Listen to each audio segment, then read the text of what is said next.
sino gaganahin sa putahing yan kahit may sakit. Si Pilar ulit ang chef natin dito. What?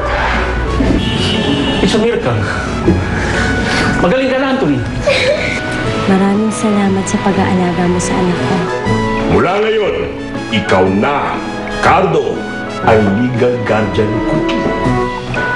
Ikaw na ngayon ang may control ng mga estate at perang iniwan ni Isadora kay Cookie. I heard the good news. Balita ko, nagkapirmahan na kayo. That means successful ang plano natin, Cardo. Now, all I want to know, and that's why I'm here, kung kailan ko makukuha ang share ng pera ko. Hindi ka dapat nagpunta rito. Ano ka ba? The nerve. Ako pa nga nagpapasweldo sa'yo. Nasaan ang pera? Huwag Tito Yvonne. Nandiyan si Cookie bang marinig tayo? Yan bang dahilan? O kailangan pa kitang paalala na inupahan lang kita para magpanggap na maging ama ng batang yan? Magpapanggap ka bilang ama ng aking pamangkin na si Cookie. Isang palatandaan ay ang peklat mo sa braso. Isa pang palatandaan, kailangan mahilig ka sa adobong pinaghaluan ng kamote. And of course, because you're a magician, kaya kita pinili, kailangan marunong ka mag-magic. What you doing? Pagkatapos, hihintayin natin hindi ni Attorney Dominguez sa'yo ang mana ng bata. Kapag nangyari yun, magpapartihan tayo. Malaking halaga ang mapupunta sa'yo. Hindi na magugutom ang iyong pamilya. Of course, kasama na rin doon ang iyong magiging anak-anakan na si Cookie.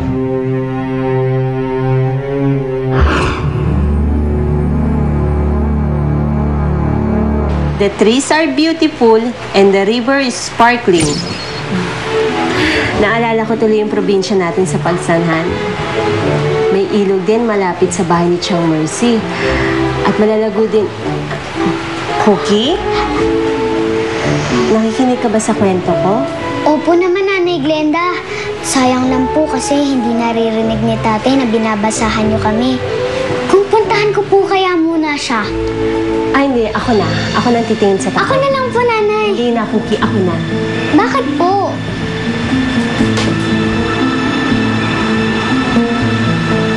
Nanay, ako na lang po. Hindi, Cookie. Dito na lang muna kayo sa loob. Bakit naman po? Kasi may ginagawa pa si Tatay Cardo. Ano po? Nay, kung tulungan ko po muna kaya si tatay. Hindi na. Okay ka na dyan. Umupo ka na lang. Nay, sandali lang naman po. Huwag na! Sinabi lang hindi ka lalabas. Show me the money! Diyan ka lang. Parang narinig ko yung boses ni Auntie Ivona. Bakit na kinakausap si tatay? Cookie! Cookie, Nanay, sandali lang po. Yan, okay na yan. Jude! Bakit mo pinayagan na maging chef na naman ang babaeng to dito? Kalokohan to. Magtatrabaho ulit ako dito para madali kong mabayaran ang utang ko kay Jude. Well, hindi ako makakapayag na dito ka magtrabaho. Paalisin mo siya. Natasha. Ayaw mo. Get out of here, Pilar. Because you're fired. You can't fire her. I have every reason to fire her. Halika dito. Natasha, ano ba? Hindi mo mo kasi... Hindi ko Natasha.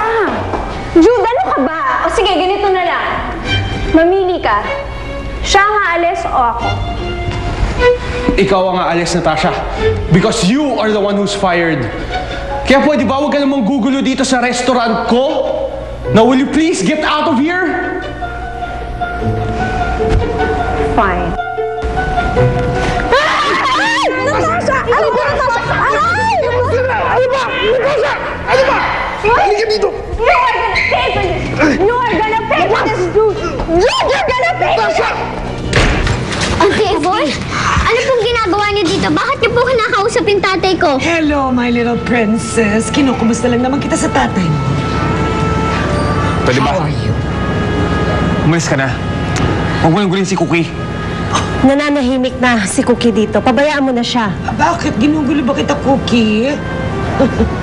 Sa dami ng abala ko sa'yo at gasto, siguro naman dapat lang yung maningil ako, hindi ba? Sige na, umalis ka na! Umalis ka na!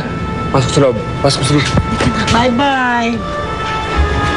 Alis! Ay, ikaw talaga. Kung binigay mo lang sa akin agad yung pera, hindi na tayo sana naabutan ng bata. Ang hirap kang kumilos. Nandiyan si Cookie. Ay, Pag nabulilyas tayo, pareha-pareha tayo malilintikan. so kailan? Bukas ha? Bukas na bukas. Sa dating tagpuan, sa dating oras. Sige na, sige na.